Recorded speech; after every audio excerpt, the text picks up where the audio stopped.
here. We're going to be talking about something tonight that I think is really important, and I think it's something that you should definitely understand and master. Generally, when people are getting started in any home-based business, this is where they go wrong, is they start blasting their friends and family, or they're super duper salesy. You guys probably see it all the time, not just like in our team, because honestly, our team's pretty darn good about this, but you might see it all over the network, like stock pictures of a bag of Shakeology or Autumn Calabrese or the $199 all access annual challenge pack. People are like posting the picture of Carl. I don't know about you guys, but none of my friends give a shit who Carl is because they don't know him. So that's not really going to have much value there for them, and it's not going to cause them to take action. So we're going to talk tonight about how when you stop selling on social media, you're really going to be a lot more successful. And it's really important at a basic level to understand what social media was created for. Social media wasn't created for you to be able to sell things. It was created for you to build relationships with people. And it was created for you to connect with people. So that's exactly what we need to do every single day. Now, we're going to talk about the appropriate ratios of how much you should, because it is something where you are going to be marketing and selling at some point. But most of the time, you should be adding a lot of value, sharing your story, being authentic and genuine for your audience, because if you're not, they're going to stop listening. And Facebook, Instagram, most of the social media platforms will actually start holding back who they're showing your posts to in the feed. I feel like I can hear somebody. Good. Continue. We got this. So if you don't know this already, when you're on Facebook or Instagram, they both run by algorithms now. Only about 10% of your friends are going to see that post. Now, as you continue posting and as they continue to see your posts, if they tend to scroll past them, if they tend to not take action on them or like them or comment them, if they do that enough times, Facebook and Instagram will stop putting your posts into their newsfeed. And this tends to happen a lot when we see way too much marketing and not enough value being added. And that's just going to lower the percentage of people that ever get to hear, the value that you do have to share, your actual story, your message. And so it's just going to bring down that number of people that you have the ability to help. So think about it. And I think this is a really cool comparison. And I heard it on a podcast that I'm listening to, but it was telling, think about your social media platforms as your own personal television channel. So let's say like you're sitting on the couch and you're flipping through the channels and you land on a channel that's like infomercials, and there are channels that are infomercials, right? Like 24/7. Would you keep watching that channel or would you flip, right? This is what a lot of people are doing on social media for people that are constantly selling, right? If you're constantly posting Beachbody this, 21 Day Fix that, Shakeology this, eventually people just feel like you want something from them, and they're gonna just keep scrolling past your page if they don't unfollow you or unfriend you. So I see sometimes, like corporate stock images, reposting posts from like the Shakeology Facebook page. Listen, they're great posts. Recreate them. Make them your own. Make your own image. Put your own words behind it a little bit. But if you are one giant ad, even your closest friends are going to stop watching. So it's really hard to organically grow your network if they're seeing a lot of promotional posts. Now, something that can help you with this, because there is a time and a place where you have to post about your boot camp, right? Or if you're building your team, you have to post Help Wanted. There is a time every single month that's going to be happening. But I think if you can get it into the correct ratio, it's going to fall onto people who actually care to listen. And so you're going to have a lot better results with that. So this is kind of the 90-10 rule, and I think that it's super helpful. You should be sharing, let's make sure it can all be there. You should be sharing 90% value in story and 10% marketing or sales. Assuming that you post 3 times a day and it's a 30-day month, that still gives you 9 times to post about your boot camp, to post about whatever you want to post about. But 81 other times, you're not mentioning it. It's just not there. And if you want to grow a really big following online, which if you want to have a successful online business, you should want, you need to kind of be a little bit strategic with this. And I'm excited to get into some of these concepts here because I think they're going to be really helpful for you. But you need to focus on posting valuable content. And you need to try to give your audience a reason to come back. Now, whether that's recipes, move of the day, fitness tip, lifestyle tip, whatever that may be, a little bit of motivation, maybe a personal development, something that you learn in your personal development. But if you're not adding value to their life, they're not going to like go search for your name in the little search bar and come see what you're doing. You know, they're not going to keep clicking like and commenting and engaging on your page if they don't really feel like they're getting anything from it. So you should always be aiming to do one of these three things with every single post that you have online: either educate, entertain, or empower. 3 E's. So you can be educating people about good fitness and nutrition habits. You could be educating people about whatever you are knowledgeable about. So this does not have to only pertain to health and fitness. There can be more to you as a human, but that's just an example. Entertaining people. I mean, there are fun little videos, like I'll post silly videos of Nick and I that like would probably be outtakes or bloopers, but I'll post them because I know that it'll entertain people and it'll get eyeballs on it. Empower people. I mean, that's exactly what we do as coaches, right? We help people see their full potential. You should be doing that, not just for your clients, but for your audience. So 90% of the time, you should be creating and sharing valuable, generic content. Now let's go over that piece right there because I think that that's really important.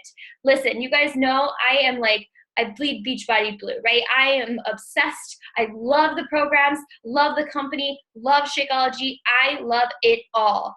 But if you kind of keep an eye on my social media, I don't know, especially in the last year and a half, if I ever say the words Beachbody, Shakeology, 21 Day Fix.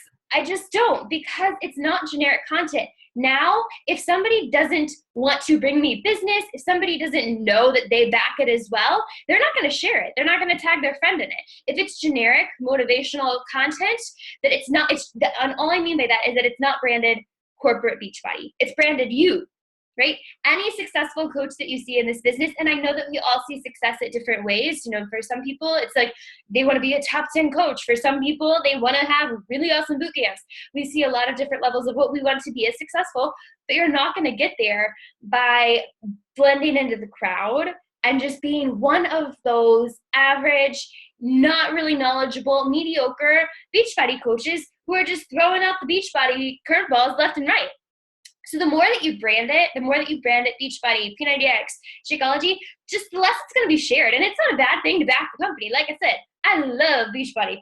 But I know the more that I make it only applicable to Beachbody people, only people who understand the lingo, only people who understand my world, less outsiders are going to come see it. Less outsiders are going to be impacted by it. And I want people ideally tagging their friends, commenting below, sharing on their pages, and they have to feel comfortable to do so. So if it has a lot of value, they're going to want their friends to see that as well. So 90% of the time you're doing this. You're sharing your story. You're trying to teach people some stuff, you know, show them a fun time, empower them. And then 10% of the time, you do get to market to your people. This is something that, again, I think is really helpful to understand is the difference between marketing and sales. You're not selling on Facebook. You're not selling on Instagram. You're not trying to sell to the masses. What you're doing is marketing. And I think where that is difficult for some of us is because we don't come from a marketing background. Listen, I sure didn't. I had to figure out, okay, so when I'm making my calendar for the month, when is my next challenge group starting? When do I need to start marketing that? What dates am I going to do those call to action posts? It's all planned out, right? My 10%, I know when it's going to be to them. It's scheduled, like, you know, a business. So you can plan that out. And then now that you're getting so much value to your audience, your organic reach is going to go up. So again, if we're getting into those social media algorithms, more people are going to see your posts because they've been interacting on them. So this is really great for you. Now, not only are they going to see your posts, but since you add so much value to their life, they're a lot more likely to listen and potentially want your help. And I know it might seem like, man, like how can that be true? But I honestly feel like one of the least salesy people on social media, and I can tell you this much, after being consistent for 2+ years at this point and not being salesy, but sharing my story and sharing value, it is not hard for me to find people to work with. They are listening. They're interested. They trust me. I've given them value. We have that, you know, that line of communication. So that's something that you want to create. So 90-10 is going to do that for you. So I think it's important to look through your account and kind of assess, like, so go back through your last, 15 posts and look at the people who interacted on it. Were they only teammates from the FitBoss squad? Were they only your customers who understand what you're doing? Or are they, people that you're consistently adding to your network? Are they friends that you might have? Is it your warm market? Because if you're getting new eyeballs to like and comment on your things, you know you're doing something right. And you can redirect yourself and your business and your social media at any point. So if you're like, oh crap, no, it's just Emily that likes all my posts, you can just start adding more value right away. So it's really not like a difficult thing to do, but it is interesting to go back through and look like, oh man, here's where I added a lot of value. Here's where I was salesy. Here's how I'm going to adjust that and have a plan. And like I said last week, you're either creating curiosity or you're creating resistance. You kind of got to think about the atmosphere that we have online these days. Now, I don't say this to sound doom and gloom because I don't feel that way at all. In fact, I think we have more opportunity now than ever. But I'm sure you see the vast posts from people with home businesses, right? Maybe they're Beachbody, maybe they're essential oils, or I mean, there's a ton, like legging people, there's a ton, right? And they're so salesy, like Stella Dot, the jewelry thing, that they're so salesy, right? So do you add to the noise and do you continue to flood your friend's feed with branded corporate buy my stuff? Or do you create curiosity by sharing your lifestyle, by sharing value, by genuinely helping them, by sharing your fitness journey? I literally will have people message me and ask me what I do, who I work for, and how they can get involved. They don't even realize what I'm connected to sometimes. And that means that I'm doing a fantastic job branding myself, which is important because that is how I get people into my world of Beachbody, right? Listen, like that is my place. These are my people. I love it here. But I genuinely believe with my social media marketing, branding that I've done for myself, I could sell people anything. I mean, I could sell them Tupperware. Like I really could because they trust me. And I've branded myself. So it's really cool because I get to pair them up with something that I have so much belief in and so much integrity behind. And I think that that's a really cool blessing, but it's something that you have to think about, you know? Would you, like if you had a friend selling for some other company and they're just like selling their ass off every single post, would you keep watching or would you be a little bit resistant because you feel like they only want you to buy it and not that they want it to improve your life? So it's just something to think about because it's what people are going to be looking at. This is another really cool idea. So just kind of like we talked about the 90-10 and the empower, educate, and entertain, this is a little concept called ILT, invest, learn, and teach. Essentially, you're investing in yourself through personal growth, through personal development, trying to create a better person, you know, your best self possible. And then you're learning all of these amazing things, maybe productivity, maybe confidence, maybe how to goal plan. I mean, any personal development book you read, right? You're going to be learning something. So you're just like basically being a good vibe sponge. Like you're learning all of this greatness and now you're going to teach it to your social media following. Every single day, you should be doing at least 20 minutes of personal development. If you're not, that's where you're starting to go wrong. But if you are, every day you have at least 20 minutes of new knowledge that you could share with your audience, whether through a quick video, whether through a picture with a great caption where you explain it there, whether it's a quote that you share on your social media platforms, whatever that is. But any time that you can reteach somebody that knows less than you, you're now the expert. Like if I, let's say, listen to the Miracle Morning, I've talked about the Miracle Morning so many times online. I've talked about it in videos. I've talked about it in sneak peeks. And I say, I read the Miracle Morning. This is what I learned. Now listen, they know I got that information from somebody else, but they haven't read it yet. None of that is in their mind. I'm now the expert because I now bring more to the table than they do. So if you can kind of get into this process of like taking in new information, growing yourself to your fullest potential, learning all of this goodness, and then sharing that with your audience and with your clients and with your, you know, anybody that's in your world, it's going to be so incredible for your business. Yes, ILT. Oh, it's Natalie. So it's really, really helpful. And if you can get this process down, I think it's going to be really great. It's something that I personally am working a lot more on. We're doing our vlog. Nick and I are doing a vlog for the Ultimate Reset. I think, again, that's a really great way to this is not a word, not salesily share the Ultimate Reset, right? Like I'm not posting up stock pictures of it. I'm not posting up, look at these supplements we're taking, but we're really authentically sharing our journey and trying to share tips here and there. And that's something I want to do with my personal development practice as well, because if you bring value to the table, people instantly just trust you more. And they think that you're somebody to go to when they want to improve themselves. So maybe you're thinking to yourself that you've been doing these salesy things and it's been working, right? Like you maybe have been doing a little bit of the salesy posts or whatever, and you've been hitting Success Club. I just want you to stop and think for a second how much more successful you could be if you started to implement these strategies. I completely hit this point, I would say about a year in my business, where I was like kind of salesy. Like I would take pictures in P90X bras and like I was full blown salesy. I was waving my Beachbody freak flag and I was hitting Success Club 10, right? Like why would I change what I'm doing? And then I learned that I should really brand myself, brand Emily Kirby Fitness, right? I bring people in and then I present them with the solution. And I went from a girl that consistently hit Success Club 10 to Success Club 50, right? And so that was something that I saw immediately when I found my voice online, when I focused on adding value more than I focused on obtaining customers, and it just was an organic transition from there. So if you could start to do that, start focusing on the relationships. You want people to start talking to you, and then you can present them a solution. Here and there, once or twice a month, you can do your call to action post. I do as well. I'm sure you see it. But it's not every week. It's not every other day. And it's very, very strategically planned out. When I want to do it, when I know I'm going to be there so that I can message these people right away. And the rest of the time, I'm just trying to make their life a little bit better, a little bit happier, a little bit more knowledgeable, whatever I can do to really impact them in a small way. I'm trying to do that every day online. So I hope that this was helpful for you guys. I know that this was kind of short because it's not a complicated process and I don't want you to overthink it.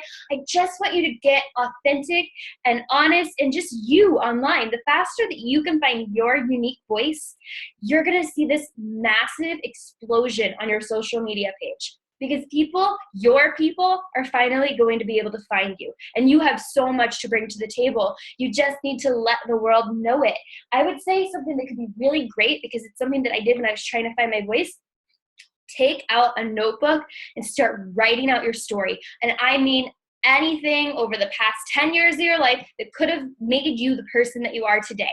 I did this. I sat down, I wrote it all out, and I was like, wait a second, that is a part of my story. And then I took out another piece of paper, and I started to write down things that I cared about, that were semi-passions for me. And I had this, it was Emily Kirby in the middle, and I had all these little things all over the place, and I had the gold sparkly tape all over it because I love gold sparkles.